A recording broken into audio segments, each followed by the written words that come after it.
Welcome to the SCPI Boys Basketball Championship Podcast. Connor Morissette, Keith the Molder. Keith, it's championship season in basketball. The D5 championship was last night. Aspire Olin took home the victory there, so they're city champs in D5. D4 tonight, D3 tomorrow, D2 Friday, and then D1 an open Saturday. So it's all coming down to the wire here at the end of the season in the LA City section. But I wanted to start off the program by congratulating Aspire Olin, D5 champs. 65-60, great win for them, and they've showed all season long why they're the number one team in that D5 bracket. You got to give some credit, though, to Sun Valley Magnet. They had an upset win, the number 3 seed. They went in the championship. They gave Aspire Olin all that they could, but ultimately just a little bit too much from the Jaguars. And congrats to the Jaguars. You guys are D5 champs. Let's start in the Open Division, breaking down the semifinals, and then we'll go from Open down to D4, give out some game balls, and make some picks. The Open Division semifinals, I was at both of those games. Fairfax takes down Taft. Westchester beats Granada. Starting with the Fairfax game, Jamal Hartwell and the Lions, it seemed like they were always in control. It was close to points, but Fairfax, they were pretty much in the driver's seat for most of that game. Taft intentionally fouled Millard Hill at the end of the game to send him to the line for a 1-and-1.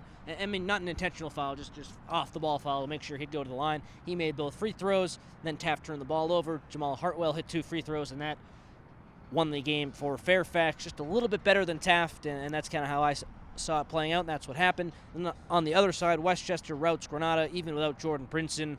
So now, Keith, we get the matchup we want in the Open Division Championship, Fairfax-Westchester Round 3. It's a matchup we've been looking forward to all season long, and I just want to apologize to those top seeds for not picking you last week. That's why I went 0-4, so definitely not going to do that again. Maybe. We'll see the picks coming later on, but it just goes to show you that these two teams are the top teams in the section for a reason. Fairfax, looking at that game over Taft, you said they led essentially all the way. They had a big lead over Taft, and it just comes down to their depth. They had too much depth. They had too much size, really. All of their guards, they're pretty stacked in terms of their size and their strength. Whereas Taft, we've seen it this season when they played bigger teams that they've been challenged, especially offensively. So it just goes to show Kirk Smith, obviously that big rebounding threat for Fairfax, and then the rest of those guards proving up clutch. Looking at Westchester, though, coming in very formidable opponent. Granada Hills, the Cinderella story ends right there. Huge win for Westchester. Really not even a contest in that one. Westchester coming into the finals, looking at the best team in the section. Yeah, congrats to Granada and Coach Loperena on a great season. I mean, they still have the state playoffs now, but a great season in the LA City section, advancing to the semifinals of the Open Division. That wasn't even on anyone's radar at the beginning of the year. I remember they were a fringe top 10 team for us at the beginning, so for them to finish as one of the 4 best teams in Los Angeles, congratulations to them. That is fantastic. And then one other quick thought with Westchester, sophomore guard Kamani Pollard was great for them, and Zelly Hudson had a great game for them against Granada, so I wanted to shout them out. In Division 1, Keith, a step-back 3 from Dyson Hughes iced a win for University over View Park.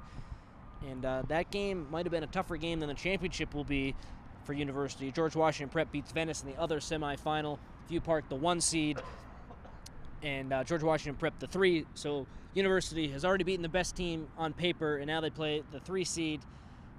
I like their chances in that title game. Dyson Hughes was great. David Cheatham was great, too. They bring a lot of size, and they bring a lot of shooting ability, especially from the outside. Dyson Hughes, he's a baller. He's much like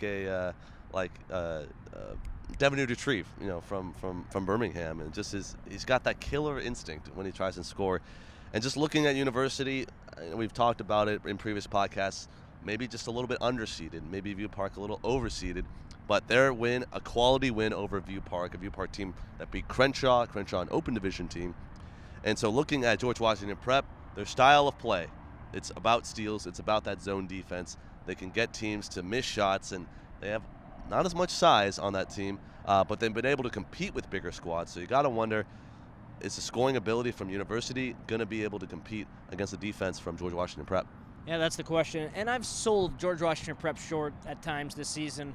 And it's because when I saw them play against Narbonne, they just laid an egg and did not look very good. So we'll see if we get a different George Washington Prep team in the championship against University. I mean, they smoked Venice, which is something that Fremont couldn't do. Right. And I had Fremont beating George Washington Prep in the semifinal. Obviously, that matchup didn't happen. George Washington Prep gets Venice, and they smoked them. So it's the 2 teams who deserve to be in the final in D1. University, George Washington Prep should be a great one at Cal State Dominguez. Division 2, Ethelbert Annam led King Drew to a 54-53 close win over Hollywood. So King Drew is one D2 team in the D2 championship. On the other side, it's Van Nuys and Tyree Winborn, who scored 27 points against Garfield, a semifinal win. Again, I think it's the two best teams. No disrespect to Marshall, but the two best teams in Division II are going to meet up in the championship. I mean, Ethelbert Annam, he can dunk. He's a beast. He's an incredible player for King Drew. But I question their last two games, barely squeaking out a win against Hollywood and really against Grant, taking it all the way to the fourth quarter. Two very tight games where Van Nuys has won comfortably in their last two playoff games in Division II. Does that give Van Nuys an edge just because they've won a little easier, or could you say King Drew's more tested?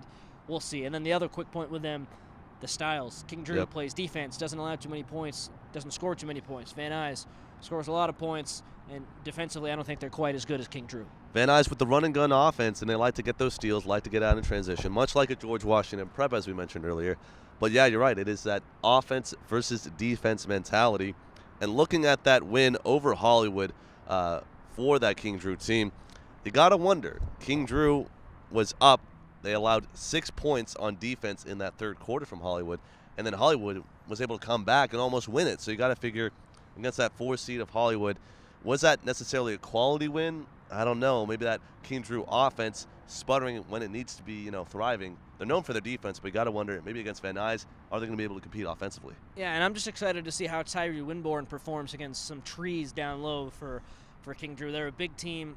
How will Winborn play? And when I saw Tyree Winborn against University put 2 guys strictly on Winborn, and he'd be standing over, like, underneath his own hoop, and University would be playing 4-on-3, and that was enough to get the job done. Maybe does King Drew treat him like that? We'll see. I'm excited to see how that one will play out. D3, Clayshawn Penn and Eli McLeod lead Manual Arts to a win over Chavez on Saturday at Roybal. Great performance from both of them. Penn had 22, Eli McLeod had 23. And really, McLeod just dominated the Chavez big man. He was a mismatch down low for Chavez in that game. So Manual Arts, the 2 seed, is one team in the D3 championship. On the other side, Michael Ibarra and Southeast, the 1 seed. Ibarra scored 33 points, 8 3-pointers against Banning in the other semifinal. I mean, he was incredible. I think this one's going to be really close to call. We'll pick it in a little bit, but I think that's the tightest game of these championships. You talk about offense versus defense, and this is a prime example of that. Southeast, you talk about Ibarra able to hit that deep shot, but looking at Southeast's defense, they've allowed 94 total points all playoffs long. Unreal stat. The fact that they're able to defend so well and able to still, compete on the offensive side, still get 10-point wins here or there. So you got to wonder if Southeast, if their defense is going to continue, especially against this Manual Arts offense. As you mentioned, Penn and then McLeod, both guys that can go for 20+. And I want to say about Penn, he can do it on both sides of the ball. We've seen combined 7 rebounds. He also has 7 steals as well as 10 assists. So he can do it on both sides of the ball. This, by the way, in the past 2 games. So you got to wonder, is Manual Arts going to come together as a team and have a bunch of guys contributing, or is it just going to be those 2 guys in the final? Yeah, and Southeast has a bit more depth, so if the options for Manual Arts aren't working, Southeast has an edge there. A very exciting game. We'll pick it in a little bit. Division 4, so the one really surprise team to make it to a championship game comes from D4. Bravo, the 8 seed. They beat Jefferson, a 12 seed, in the semifinal, 57-40, so kind of a crazy semifinal there. So an 8 seed in the championship in Bravo, only holding Jefferson to 40 points. That's impressive. On the other side, Canoga Park beats Valley Academy 103-87. So they score a lot of points, but they gave up a lot of points as well. Dallin Takarangi scored over 40 in that game. Jake Gomez had 30 for Canoga.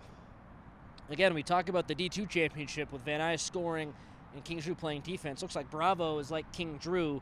Canoga Park is like Van Nuys. And Canoga Park actually beat Van Nuys earlier this year, so they can score with the best of them. Do you think Bravo can be the Cinderella and hang on? That's going to be, a crazy game just because they're the 8th seed. They shouldn't be here. I'll get to the pick in a little bit, but I think looking at Bravo, we mentioned this in the other brackets, looking at the strength of schedule. Bravo, they upset the number 1 seed. They were able to beat Jefferson as well.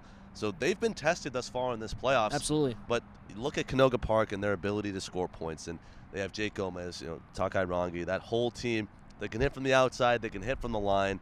And, Takarangi to go for 46. Unbelievable performance. And you got to wonder, clashing styles as well. Is Canoga going to be able to pull this one out? I think they will ultimately, but we'll get to that explanation in a little bit. But bravo to Bravo, shall I say, for being the one team from all of the brackets that's an 8th seed. I think we've seen, maybe for the 4th seed from University, that's the lowest. Yeah, and we thought that they were wrongly seeded. Right. So, they probably should have been 1 or 2, so I don't even really count them. So very impressive what Bravo's been able to do. All right, Keith, let's get to the game ball segment where we highlight some of the top players from the city section in the last week. It's 2 guys we've already talked about. Let's give them some more love. Canoga Park's Dallin Takairangi, 46-point performance. He was 7 of 11 from deep downtown, also 11 of 12 from the line. Multiple rebounds, multiple assists, steals, you name it, he was doing it. Takairangi, you get a game ball from me for just being so lethal from deep.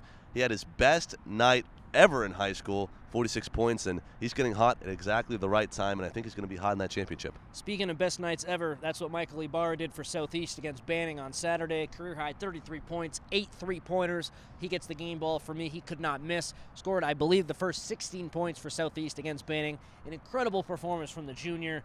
He's a little bit streaky, though, and he mentioned to me after the game, sometimes my shots are falling, sometimes they're not. Like any good three-point shooter, that will happen. So the key for him, he gets the game ball this week, but will we be talking about him next week after that Manual Arts game, the D3 championship? If we are and he goes off again, kudos to him with his 2 biggest games in the playoffs. That's some Paul Pierce level stuff right there for Michael Ibarra. So congratulations, Michael. And Dallin, those are the 2 game balls from us. Great performances, and let's make some picks.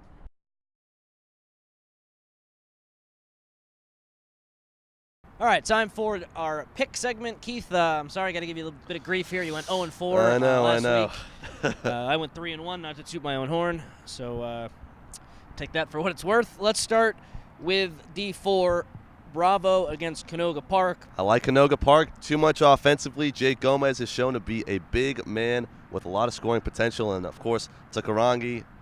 We apologize if we pronounce your name wrong, by the way. But clearly he's a guy that is a scoring machine, and I think he's going to lead them maybe 30 points plus in that game. Yeah, I have Canoga Park, too, for the reasons I mentioned earlier. They can score like crazy, and they had a tougher schedule this year than Bravo. They've been more tested.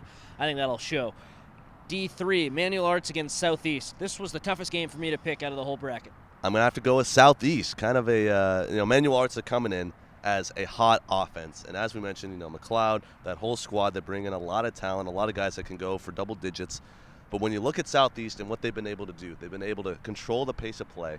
They've been able to stop teams defensively. Only 94 points allowed. Just goes to show you that, this team will not be challenged, especially against some of these better teams. I think it's going to be Southeast, and I see them utilizing that 3 ball like they have all playoffs long. Yeah, again, this was a really hard one for me. I disagree with you. I'm taking Manual Arts, but I could very well see Southeast winning. I think Eli McLeod's the difference. I don't think Southeast has anyone on the interior who can compete with him. I think he'll get some buckets. And I don't want to say that Clayshawn Penn and Michael Ibarra cancel out, because Ibarra, he went off for 33, 8 threes, had a crazy game. Not that Penn can't do that.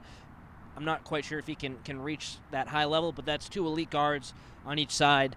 And I just think the difference will be inside with McLeod, so I'm taking Manual Arts tomorrow night. So there's our first disagreement. D2, Van Nuys against King Drew. Going to have to go with Van Nuys. We've been talking about them all season long. Winburn and that whole offense, fast style play, and I think that it's almost a contrast to that other game between Southeast and Manual Arts, because I think that King Drew, I don't think, is as good offensively as maybe Southeast is. And I think that Van Nuys, they just bring such that physical and fast style of play. They're going to give it their all, and I think they come out with the W. Yeah, I have Van Nuys too. King Drew's last 2 games being so close aren't really good looks for them. Van Nuys has had an easy time in the D2 tournament. Tyree Winborn, his performances speak for themselves. And I think Matthew Sykes will be the difference maker for Van Nuys, because he can play down low. And we know King Drew, they excel in post offense, and I think Sykes being down there defensively and then on the other side on offense will be huge for them. I think Van Nuys outscores them. I'm looking at like a 75-65, 10-point win for Van Nuys there.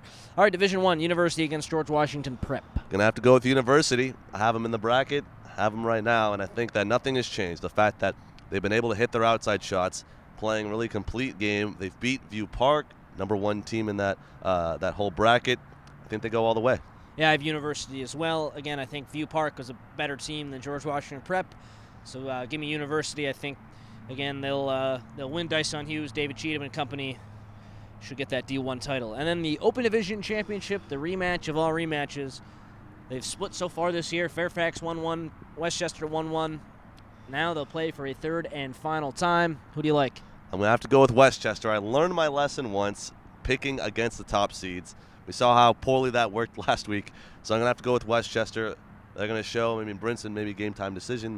We don't know about him. Not sure if he'll play in that game, but they have too much depth either way. Looking at their bigs, looking at their guards, too talented. And Fairfax, they do have a win over Westchester this year, but I don't know if they pull it together, especially the way they've been playing. Westchester, I think, has had a little bit more impressive wins in the playoffs. I have Fairfax. Robert McRae is back for them after missing the Westchester game when Fairfax was able to win. I don't think Westchester can score enough points to keep up with Fairfax. They're great defensively. Fairfax is good defensively too, but Fairfax can score more, and we saw that when those two teams met at Fairfax last time. I think Fairfax gets the job done. They almost beat Westchester at Westchester, fell a bit short. They beat Westchester pretty good at Fairfax. Now at a neutral site, I'm going to take them. I think Ethan Anderson and Jamal Hartwell push Fairfax over the top, and Jordan Brinson, he's still a question mark. Will he play? Won't he play? We're not really sure.